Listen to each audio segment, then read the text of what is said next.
1918 में eye flu महामारी की तरह है ओमिक्रॉन की लहर। ओमिक्रॉन वेरिएंट को लेकर एक बात समान है जो कि 100 साल पहले दुनिया में आई महामारी के दौरान देखने को मिली थी। स्पेनिश फ्लू ने 1918 में कहर बरपाया था और दुनिया की करीब 35% आबादी इसकी शिकार हुई थी। यही नहीं, महामारी जब तक 1920 में खत्म हुई तब तक 1 से 6% ग्लोबल पॉपुलेशन इस संक्रमण की वजह से जान गंवा चुकी थी। 1 सदी पहले भी लोग मास्क पहनकर घर से बाहर निकलते थे और आज 1 सदी बाद भी ये देखने को मिल रहा है। अमेरिका की ऑरेगन स्टेट यूनिवर्सिटी के रिसर्चर क्रिस्टोफर मैकनाइट निकोलस की माने तो ओमिक्रॉन की तरह 1918 फ्लू ने भी युवाओं और सेहतमंद लोगों को सबसे पहले अपनी चपेट में लिया था।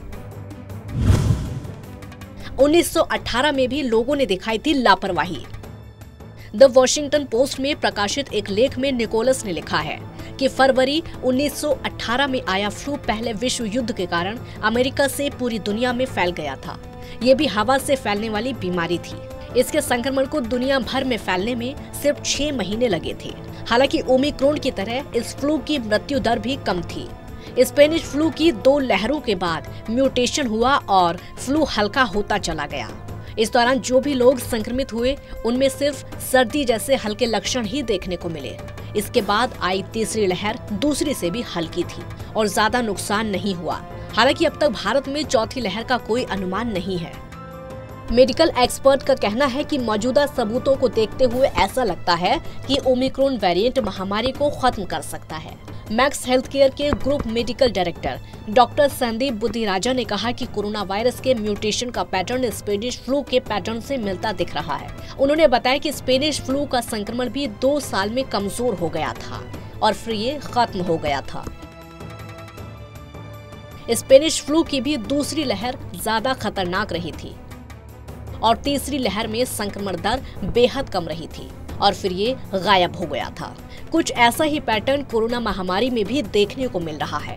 उन्होंने कहा कि अगर दोनों के बीच असमानताओं की बात करें तो साफ है कि उस जमाने में हमारे पास वैक्सीन नहीं थी, लेकिन आज वैक्सीन मौजूद है।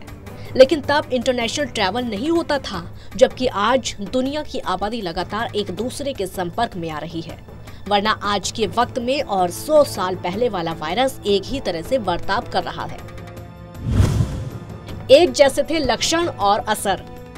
फ्लू के कुछ लक्षण भी ओमिक्रॉन की तरह ही थे।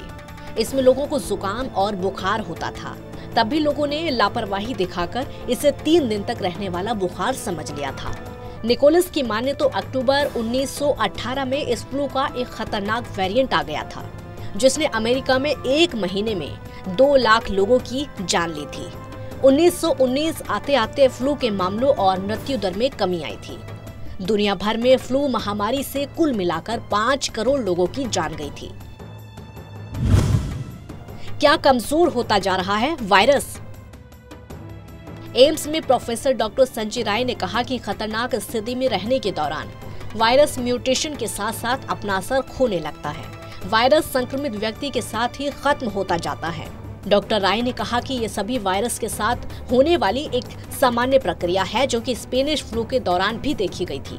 उन्होंने कहा कि फिलहाल मौजूदा ग्लोबल डेटा के मुताबिक ये पूरे भरोसे के साथ कहा जा सकता है कि ओमिक्रॉन के लक्षण काफी हल्के रहने वाले हैं और इसके जरिए इम्यून सिस्टम को मजबूत करने में मदद मिलेगी।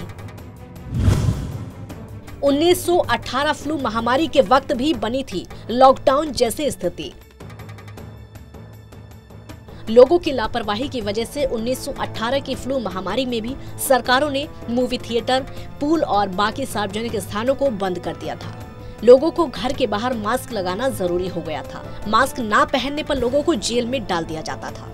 फ्लू से संक्रमित होने पर आइसोलेशन और सोशल डिस्टेंसिंग का पालन करना भी आम था।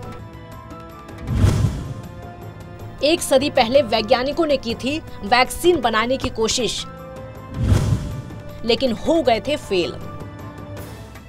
1918 में फ्लू के लिए वैक्सीन बनाने की बहुत कोशिश की थी, लेकिन उस समय उन्हें सफलता हासिल नहीं हुई थी। इसलिए हमारे पास कोरोना के खिलाफ जो भी वैक्सीन और बूस्टर डोज उपलब्ध है उनका इस्तेमाल करना बहुत जरूरी है। फ्लू की तरह कोरोना भी कभी खत्म नहीं होगा।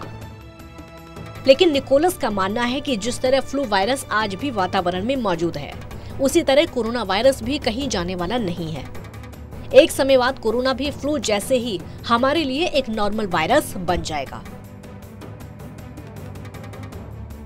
Special desk, total news.